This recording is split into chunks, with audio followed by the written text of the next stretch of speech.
Hello, cybersecurity peeps. This is Joshi here, and today I will be discussing about red teaming versus blue teaming, or rather, I can also point out that I'm going to be discussing about the key differences, the points that makes each of these different from each other. It's not only the color, but lots and lots of things which you have to keep in mind.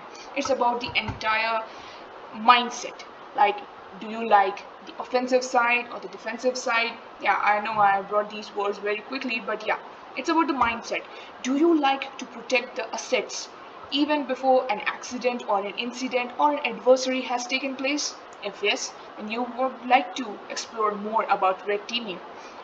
On the contrary, if you are more interested in analyzing a particular piece of virus, or you are interested in understanding how the attack worked, if you want to respond to a particular incident at the time when it's happening, this all these which I discussed right now, these might indicate that you want to be a blue team member or you want to be a blue teamer, right? So in this video I will be discussing about all the key points which you need to keep in mind. Also, I will be sharing some resources, some training material from TryHackMe only this time. I'll make sure to bring more next time.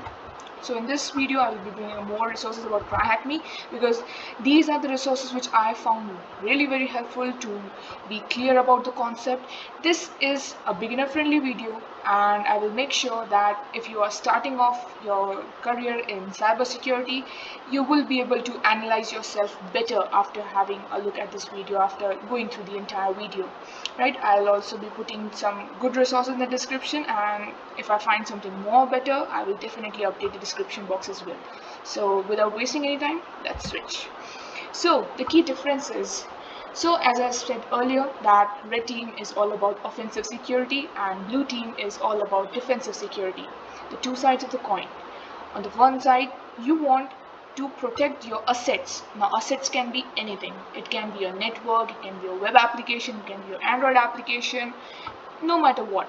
But you need to protect your thing. You need to protect that particular asset or a device or an entire network on which you are working, right? And for that you are trying to pen test that entire thing, or you are trying to look for the vulnerabilities beforehand, right?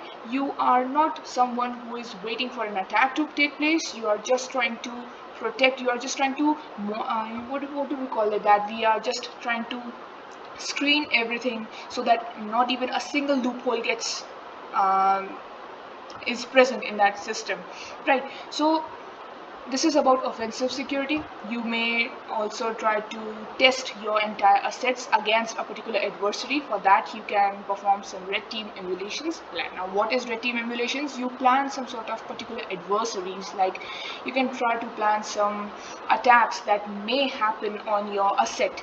If it is an organization, if it is a network, if it is a web application or whatnot, you are just trying to emulate that adversary, and now then you will be reporting each and every finding of yours, and then you will submit this to the administrator so that these faults or the vulnerabilities or the risks or the threats can be rectified. Now yes, I am giving all these words. I presume that you are very clear with these terms. What is a risk, what is a threat, what is a vulnerability, right? So you are trying to exploit the system beforehand. You are more like ethical hackers or the white hat hackers who hack in the beginning, or they hack before an actual attack takes place and try to secure the system. So it's the offensive side of the cybersecurity. When it comes to the blue teaming part, it's certainly the defensive side. Here, what job roles you might see, like you can see the SOC analysts, the security operations center, you can see incident response team, you can find digital forensic experts, you can find reverse engineers, you can find malware analysis. All these security people, they try to look for the try to look for the entire adversary. They try to investigate that what went wrong, what happened, how the virus attacked the entire assets. You try to study all these things, right? So this is what you call defensive security. You're trying to act in defense to an attack. Now another adjective which I would like to add to both these teamings are, like for red teaming, you need to be proactive, and for the defensive side you need to be very cautious. You need to uh, pre-plan the entire model. You need to know that if some sort of adversary is taking place on the hand, how you are going to tackle that. So entire layout of the plan should be there.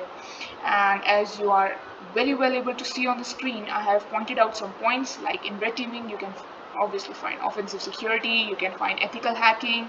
You will be exploiting the vulnerabilities. You're trying to act as bad actors, though you are good people, but yeah, you are going to act as bad actors. You would try to harm the assets, and then once you have successfully done your job, you have found a way how you can penetrate into that system. Once you have found out how you can exploit that system, you are going to report that. You are going to give a well documented report that how and using what tools you just got into that system, and then you will work with the development team or the admin team so that they can patch that particular vulnerability or a particular loophole or a flaw.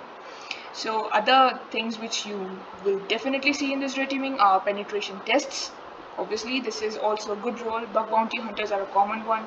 Like these are the just names of some of the roles which you can see on a daily basis.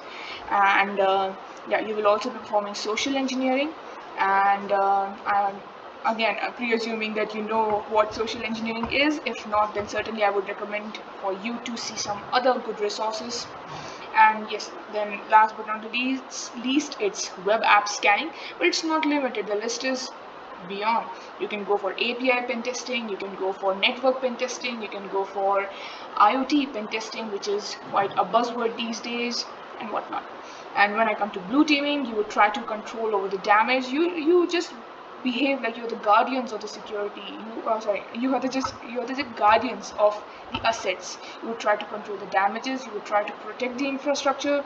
You would try to give a better response plan for a particular adversity which is going on. You will try to find out the operational security. You will try to secure how each and every operation is working in your organization. Now, from the bottom two lines, the threat hunters, digital forensic experts, or the analysts or malware analysis analysts. These are some of the roles which you may see in blue.